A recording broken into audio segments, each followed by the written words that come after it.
Wait, Oh, yay! She's alive. I know I'm alive. A bit backwards here. I But know. good, okay. So We'll just stay in here. Perfect. So how are you? I'm good. Yeah, not too bad. 52 days of lockdown over in Malaysia. Um, yeah, not too bad. This week has been a bit more relaxed. We're allowed to go out, go for walks. A lot of shops are opening now, but I'm not rushing to go out or anything except for exercising outdoors. Yeah, how about Yeah. you? You're still in New York. Yeah, I'm still here. I'll be leaving in probably a week or two. Um, the city is still under lockdown, but it's gradually opening as well. But you're So not actually allowed to travel, you mean, until next week? I would rather not. I mean, I think, there's still flights available, but I would like Yeah, to leave when the yeah, it's lockdown quite has nice. been, Yeah, official. yeah, yeah. Good choice. Okay. I mean, I wouldn't travel either. All right. So I'm going to do a brief little intro. I'll let you do the intro. How about that? So tell our viewers where you are, a little about you, so that I can listen and learn more as well. Well, I'm Tiffany. I'm from Malaysia. I'm living, well, locked down in the city of Kuala Lumpur at the moment. I just moved from Penang, which is another island state, about 3 months ago, and I came to the city and was straight into lockdown. So it's been interesting.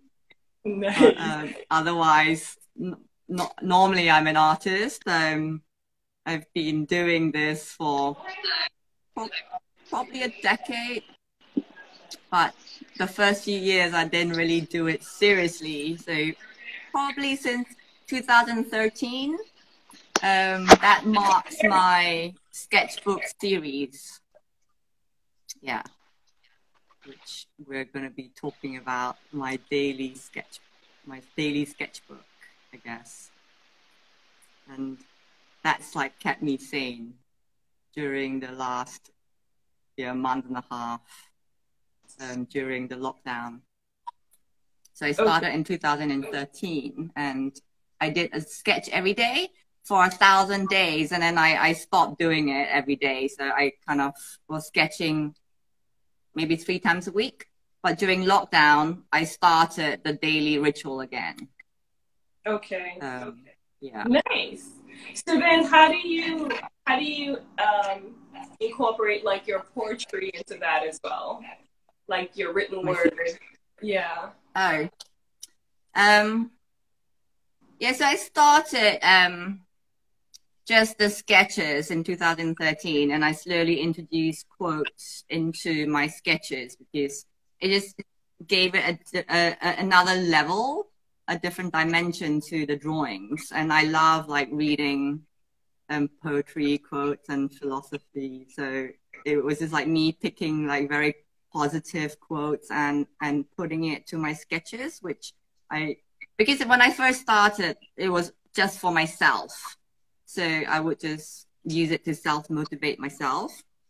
But the lockdown series that I started, I call them my gratitude flowers. And each day I basically dedicated a flower to a strong woman in my life. So it was a series to, how would you call it, to embrace, to celebrate the women who have supported me throughout my life. And I mean, what's the best time to focus on gratitude during lockdown? So that's what I decided to do. And a lot of people in Malaysia were actually sending each other lockdown presents to make each other happy. So for me, the most sustainable thing I could do was to send them virtual flowers that I was drawing them every day. So that's kind of how it I starts. love it. So Yeah. I love journaling every day, and at times I get creative as well in like probably drawing a mandala or a lotus. And I think it's a really great way of really expressing our emotions. So in terms of having creativity as part of our journaling, how do we get started in like really implementing that? Maybe not on a daily basis, but maybe, you know, once a week, and what Yeah. type of flowers are really easy for beginners to, you know, get into the habit and have that in their journals. Yeah. I agree with you. I mean, journaling is something that is really important in our lives.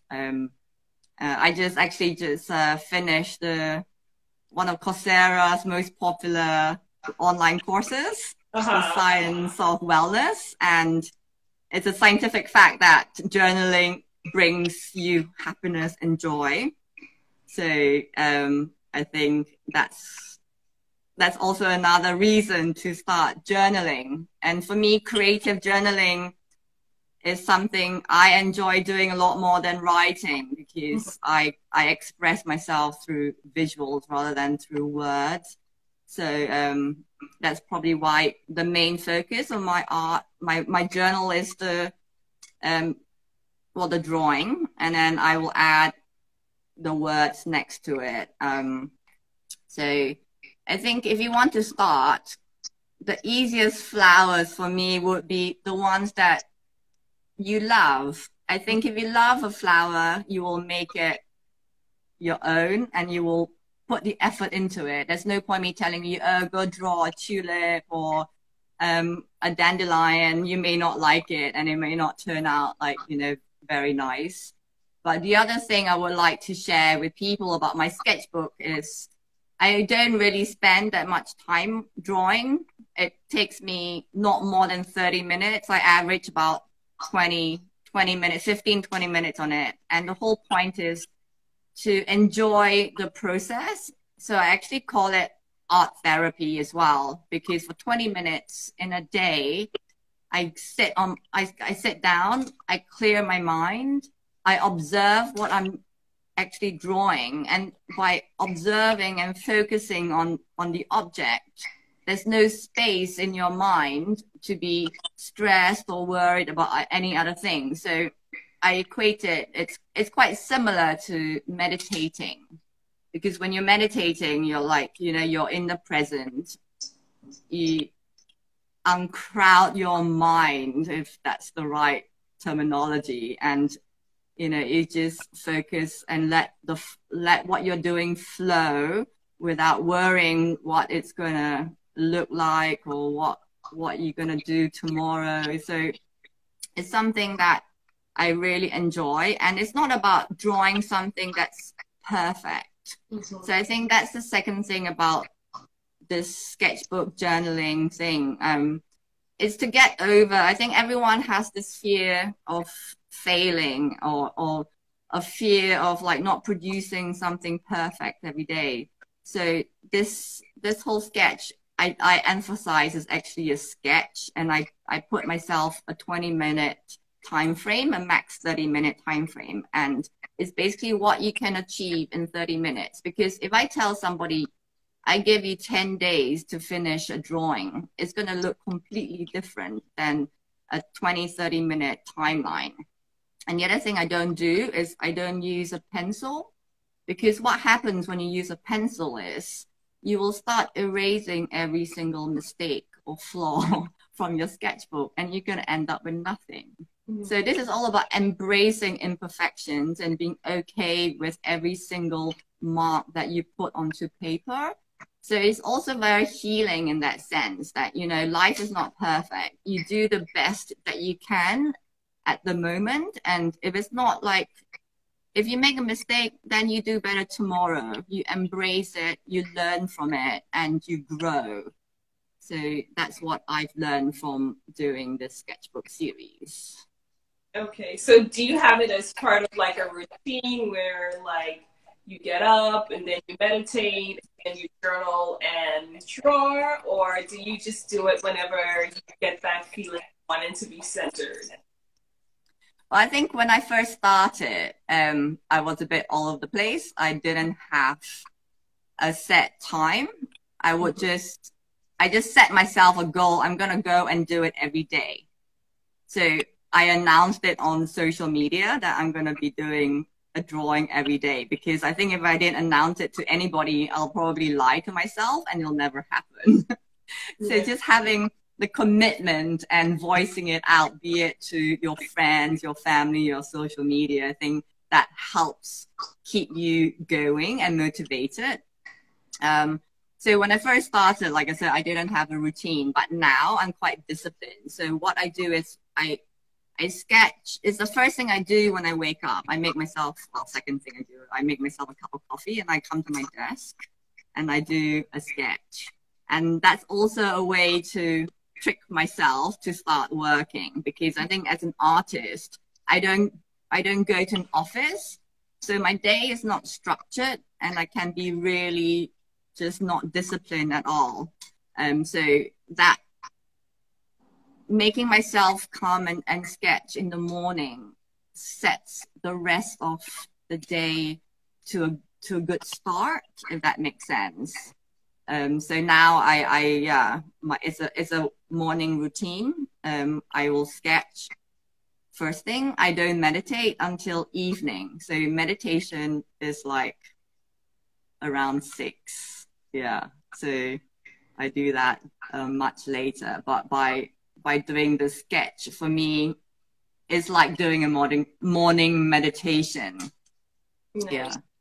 So do you notice that your sketches differ based on your emotions? Like sometimes I'll get up and have anxiety for an event or a deadline, or I may be feeling a little bit sad over something that happened in the past. How does your emotions really play into what type of flowers that you draw? Yeah, that's a good question. I mean, for me, when I wake up in the morning, obviously, you're right. I come to the table with different moods. I could be sad or stressed or anxious, but the moment I sit down and think about what I'm going to draw, somehow I stop stressing about external things and I will start focusing on just the object or the flower or whatever I've chosen to draw that day. So basically it's a way of like just, again, what I was saying earlier, removing the stresses, the anxiety, and focusing on the present. So for 20 minutes in the mornings, I will get rid of whatever anxiety I had before coming to the table. And normally after the 20-30 minute sketch, whatever anxiety or stress that I had 20 minutes earlier will be a lot reduced by a lot. So going and continuing to do it, because I realized the benefit of a 20-minute sketch and how it improves my mood. And I actually use it as an exercise before I do paintings, because I don't like to paint when I'm angry or upset. It will reflect sometimes onto the work.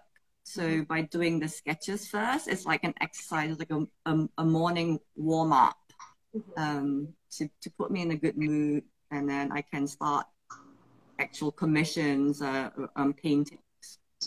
Yeah. Beautiful. So I don't know whether it's the same for you when you do your journaling. You know? It's usually, it all depends on the mindset that I'm in when I wake up. Usually if I feel really free or happy, a little bit, anxious.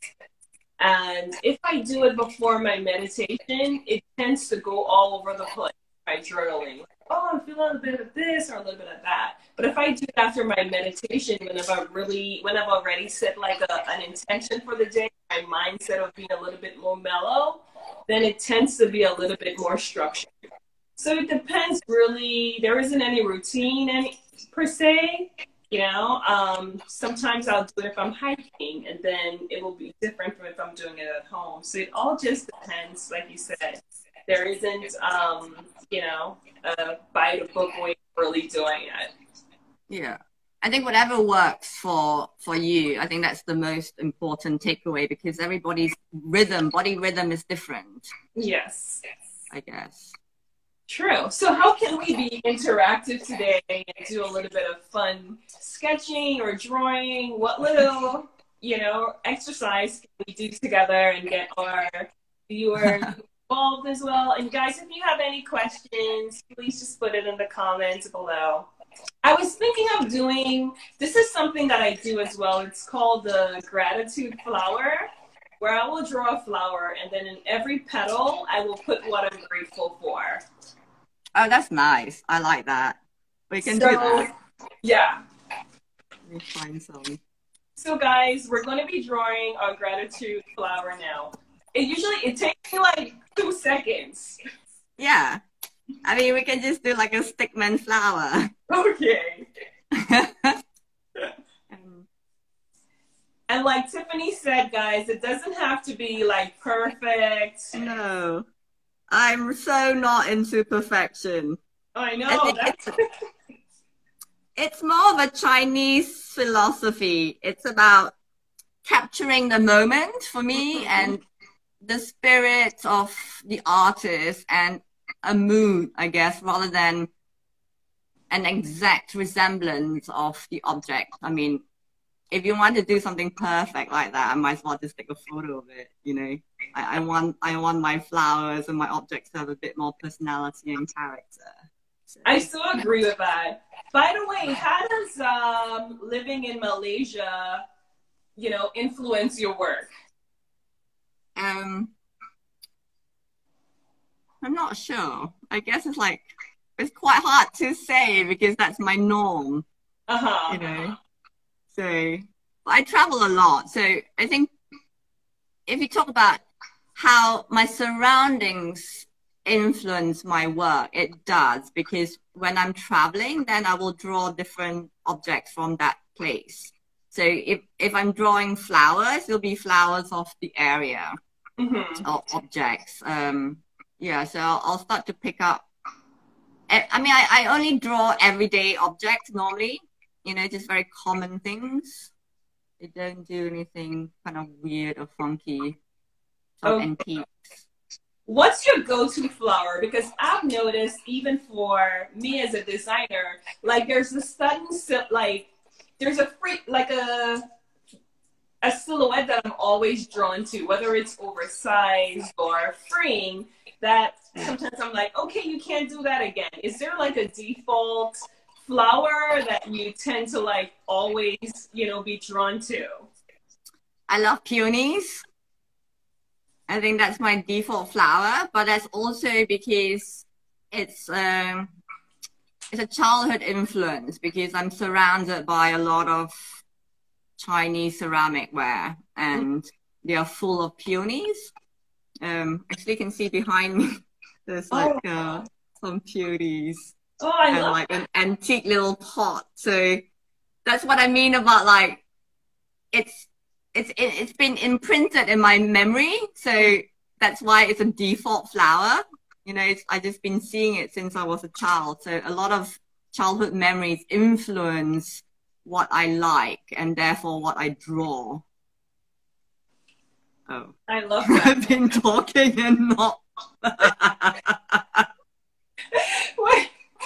I think I've got as far as this. Okay, that's good. I did something similar. This is I cannot multitask, but that's what I mean with the drawing. The moment I draw, I can't hear you anymore. Or if I'm talking, I mean, I can't draw. Okay. I watch a lot of YouTube videos, like the how to draw tutorials, and I have like aspirations of doing it, and I tried to start one. I just ended up not talking because I'm just focused on the drawing.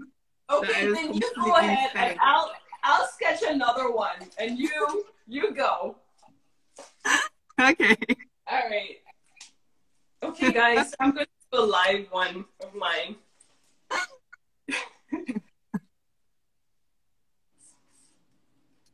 Oh, we can do both blind ones. Yeah, okay, yeah. Can you see this? There's a little test that I did with some friends a few months ago. It's called a blind giraffe. So you close your eyes and then you draw a giraffe. And my God. So you want to close our eyes and draw a flower then? You want to do that? Yeah, I can do that. Okay. So you, all right. Oops, okay. wrong. My pen's not Okay, on. guys, please join us in blind drawing. It's a blind drawing of a flower. Okay, here we go. Oh, God. This is gonna be bad. I know, but it takes away the fear of drawing something really ugly. When do we stop? I've stopped, by the way. When you're done, you stop. This is terrible. Okay, guys, so this is what we did here. I guess we can call this meditation sketching. It's called laugh therapy as well. It's good. It really is. It is. So that's a good thing to implement, you guys, when you really want to like lighten the mood. Do some blind drawing. So this is my gratitude flower, and I would say, okay, this morning I am happy for life, and I'll put my life in here. You know, for the island tribe community, for my friends, for you know, having, you know, what else? Just being able to live. That's a good one. You know, just really easy. There isn't any right or wrong way to do it. So can I see yours? Mine, the one from earlier, which I haven't added on. So it says, what's written in there? My life. I'm grateful for my life, for love. And I stopped there. But yeah. But there's plenty to be grateful for. I'm like what you said, I'm grateful to be able to live. I mean, I think we're really lucky that we don't have to be at the front line and being, you know, endangered, risking our lives. So just by being home, we're already really lucky. And I agree with that, because even, you know, listening to the news and you hear the numbers and you just think of it as numbers, but these are actually lives that are lost. So just being able to, you know, rise in the morning and open your eyes, that alone is enough to be grateful for.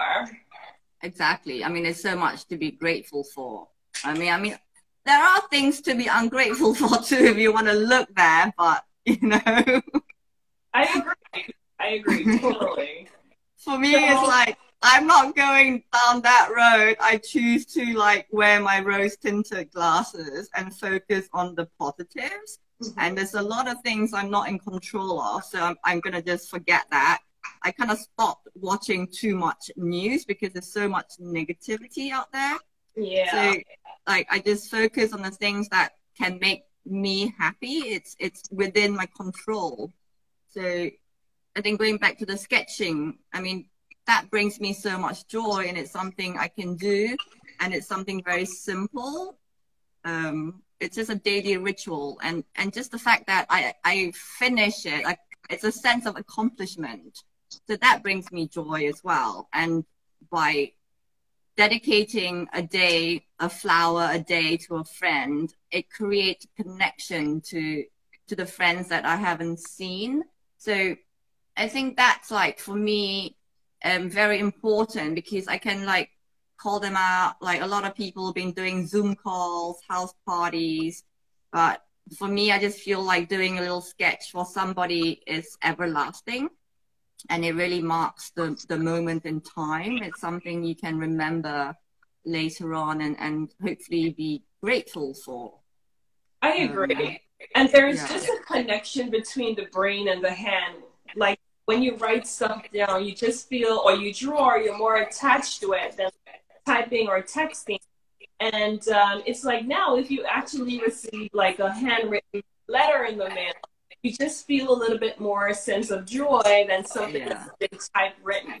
So it's the same when it comes to, you know, journaling and just putting your hands and your brain to work. It's just a form of self-discipline, healing, you know, and just really being present. Because when you're drawing, when you're journaling, you're not thinking of what's to come or what's, you know, gone. You're really focused and zen in the moment, and that's what I really love about it.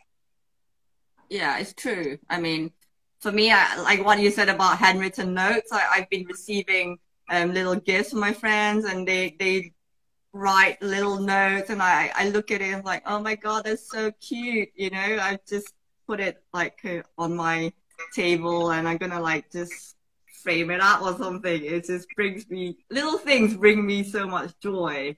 I know, it's so funny. Like it's the little things in life that really, really matters, and just puts like, you know, a real genuine smile on your face. Yeah. I think it's been a good time for reflection and just basically uncluttering my mind and sifting through what is important and what is not, and just making sure all my priorities are correct. You know, it's just been, for me, positive in that sense. Well, this has been such a fulfilling, inspiring morning.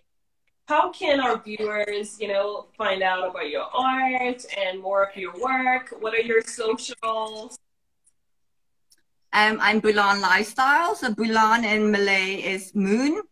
So it's like quite appropriate today that it's a super flower moon. Yeah. Thank you for hosting me today. That's like just a good coincidence. And yeah, so Bulan Lifestyle.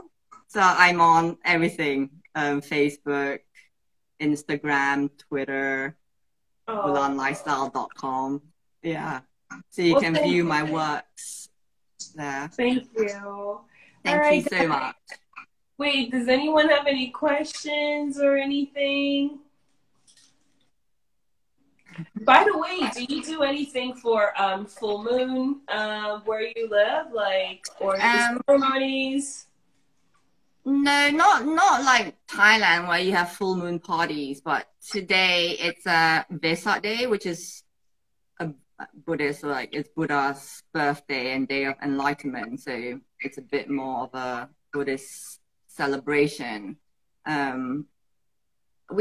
We don't have like a monthly party, but because a lot of religions focus on the moon, and in Malaysia we celebrate each festival, each different religious festival. So the moon plays a very important part. So for example, yeah, today, like I was saying, is Vesak Day. It's Buddha's birthday, and it always falls on the 4th full moon of the year. And then moving on, we have the full moon festival, which is in normally August, September. It's a lantern festival. It's a Chinese festival. And then we also have Thaipusam, which is a Hindu festival, and that is like January, February, and that always falls on the full moon. Yeah. So this is what I mean about every other month. It's actually it's a religious celebration. So yes, in that sense, we do celebrate the moon, but it's different religions celebrating the moon. But being Malaysians, we kind of celebrate every religion. Like right now, it's the month of Ramadan, but I'm not Muslim. But because a lot of my friends in Malaysia are Muslim, so just for solidarity, I'm fasting with them. It's the first year I'm doing it, but I'm not doing a full fast. I'm just doing a water fast, so that I kind of understand what they're going through. Oh wow! Can you tell me more about the water fast? Like, what does that like? What does the daily life of fasting on water look like? Well, no, I actually do eat, but so during Ramadan. So Ramadan is like a Muslim fasting period, and it started 2 weeks ago on new moon. Yeah. So on full moon, it's like we're halfway through. So what happens is you break fast when the sun sets. So here it's about 7:20 at night, and then you can carry on eating until sunrise, which is about 6 in the morning. So from 6 to 7, then you can't eat or drink. So that is like the proper way to fast during Ramadan. But for me, because I'm just doing it as solidarity, I'm not eating, but I'm allowing myself water. Yeah, because I'm not used to it. So far I've been doing it for 2 weeks. It's been interesting. Yeah. It's a bit like intermittent fasting, you know, so that's good for you. So for me, it's like, yeah, okay, I'll do it. And then I can like break fast with my friends, you know, and share that experience. So by doing little things like that, it's like adding more connections to people as opposed to being not inclusive. Yeah. So, oh wow, thanks for sharing that. I just love how it's a melting pot of different cultures and different religions, and everyone is still connected, like you said, somehow, despite, you know, varying beliefs. Yeah, exactly. I mean, I mean, there are people, especially politicians, who try to kind of like,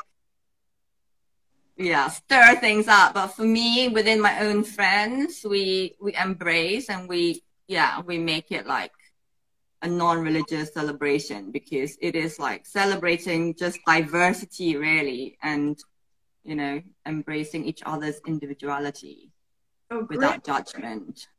Love it. Someone asked here, do you work with kids? I don't work with kids. I don't work with kids because I think I'm slightly afraid of children. They ask the hardest questions. I know sometimes you really have to have your thinking cap on, and you know, because you're like, okay, how do I answer this the right way? I know, because sometimes like I hang out with my friends' kids. Like I do like I have done drawing activities with them, but you know, with my friends' kids, because I know them, is not as difficult than complete strangers who are kids. Yeah. Well, you know, like journaling with art it's like being a big kid again. You know, you get to... There are things to be ungrateful for too, if you want to look there, but you know. I agree totally. For me, it's like, I'm not going down that road. I choose to like wear my rose tinted glasses and focus on the positives. And there's a lot of things I'm not in control of, so I'm gonna just forget that. I kind of stopped watching too much news because there's so much negativity out there. Yeah. So like I just focus on the things that can make me happy. It's within my control. So I think going back to the sketching, I mean, that brings me so much joy, and it's something I can do, and it's something very simple. It's just a daily ritual, and just the fact that I finish it, like it's a sense of accomplishment. So that brings me joy as well. And by dedicating a flower a day to a friend, it creates a connection to the friends that I haven't seen. So I think that's like, for me, very important, because I can like call them out. Like a lot of people have been doing Zoom calls, house parties, but for me, I just feel like doing a little sketch for somebody is everlasting, and it really marks the moment in time. It's something you can remember later on, and hopefully be grateful for. I agree. And there's just a connection between the brain and the hand.